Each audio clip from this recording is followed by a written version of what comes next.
नमस्कार, Skymet weather report में आपका स्वागत है। मौसम पूर्व अनुमान के साथ मैं हूं देवेंद्र त्रिपाठी। जम्मू कश्मीर के पास एक पश्चिमी विक्षोभ बना हुआ है। हालांकि ये सिस्टम बहुत सशक्त नहीं है, जिससे राज्य के महज ऊंचे पहाड़ों पर ही हल्की वर्षा या बर्फबारी के प्रभाव से देखने को मिल सकती है।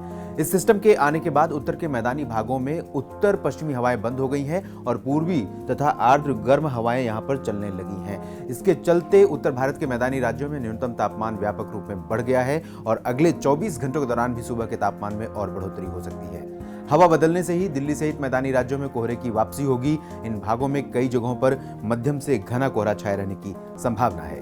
इस बीच बिहार और उससे सटे भागों पर एक चक्रवाती हवाओं का क्षेत्र विकसित हो गया है। एक चक्रवाती सिस्टम बांग्लादेश और उससे सटे भागों पर भी बना हुआ है। इन दोनों सिस्टमों के प्रभाव से पूर्वी और पूर्वोत्तर राज्यों में पर्याप्त मात्रा में नमी पहुंच रही, जिससे इन भागों में कोहरे का प्रभाव बढ़ेगा और कई जगहों पर मध्यम से घना कोहरा पूर्वी भारत में देखने को मिल सकता है।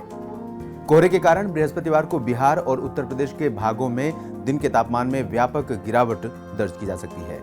मध्य भारत में मौसम शांत है। इन भागों में उत्तर से शीतल हवाएं पहुंच रही हैं, जिससे छत्तीसगढ़, तेलंगाना और महाराष्ट्र के विदर्भ क्षेत्र में न्यूनतम तापमान और नीचे जा सकता है।